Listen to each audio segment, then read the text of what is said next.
আমরা এখন আস্তে আস্তে কি দেখতে পাচ্ছি? এতদিন অনেকে কিছুর জন্য আন্দোলন সংগ্রাম করেছে, আওয়ামী লীগের বিরুদ্ধে করেছে, শেখ হাসিনার বিরুদ্ধে করেছে, শেখ হাসিনাকে দেশ থেকে বাধ্য করেছে। কিন্তু এখন আমরা কি দেখতে পাচ্ছি?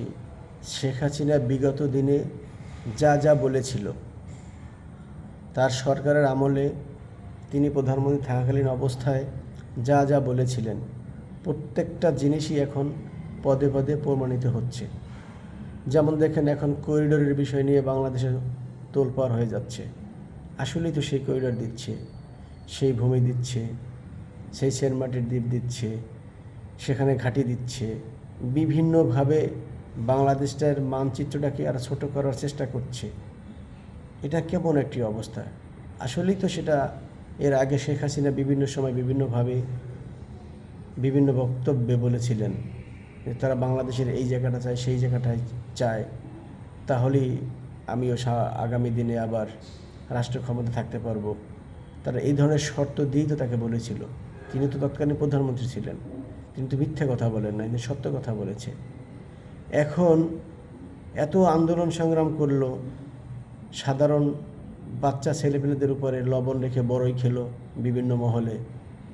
এখন তো সাধারণ জনগণ সেটাও বুঝতে পেরেছে, সাধারণ ছাত্ররা বুঝতে পেরেছে, সাধারণ শিক্ষার্থীদের গার্ডিয়ানরা বুঝতে পেরেছে, সাধারণ জনগণ বুঝতে পেরেছে আসলে আমরা একটা ভুলের মধ্যে ছিলাম। শেখ হাসিনা যেটাই বলেছিল সেটাই বাস্তব, সেটাই সত্য। আসলে আমরা ভুলের মধ্যে থেকে কাঠে চশমা লাগিয়ে অথবা অন্ধবিশ্বাসে আমরা রাস্তায় নেমেছিলাম শেখ হাসিনার বিরুদ্ধে। আমরা রাস্তায় নেমেছিলাম তাকে হটানোর জন্য। ফলশ্রুতিতে কি এখন কি দাঁড়ালো?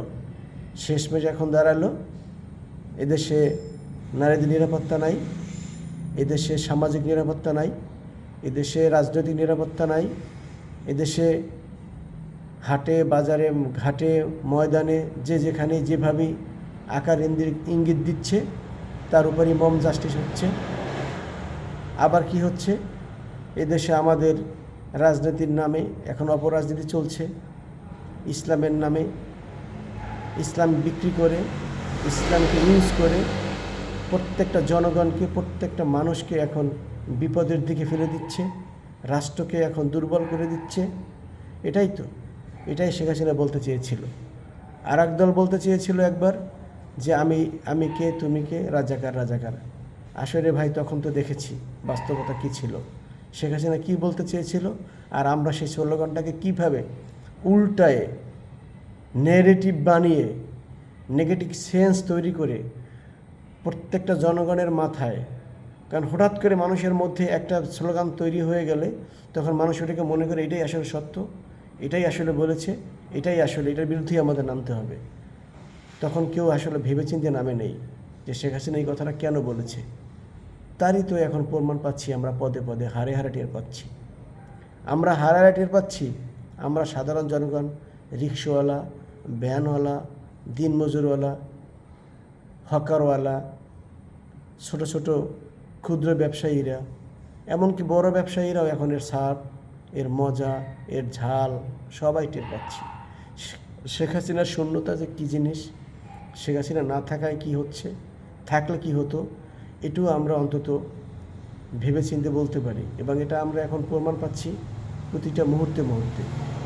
সো আমাদের আগামী দিনের জন্য আমরা যারা ভুল করেছি, ভুল করলে অবশ্যই ভুলের সমাধান আছে, ভুল আমরা করতেই পারি। আমরা মানুষ, আমরা কেউ ফেরেশতা নই, কেউ আমরা ভুলের ঊর্ধ্বেও নই। আমাদের প্রত্যেকেরই পাপ আছে, কেউ আমরা ফেরেশতা না। যদি কেউ বলে অমুক পীর সাহেব আল্লাহওয়ালা মানুষ, তার কোনো ভুল নাই, তিনি কোনো ভুল করতে পারে না, তিনি ভুলের ঊর্ধ্বে, সেটা বলাও ভুল হবে। একমাত্র আল্লাহ এবং মহান সৃষ্টিকর্তা উনিই জানেন কার কী পরিমাণ পাপ আছে, কার কী পরিমাণ ভুল আছে।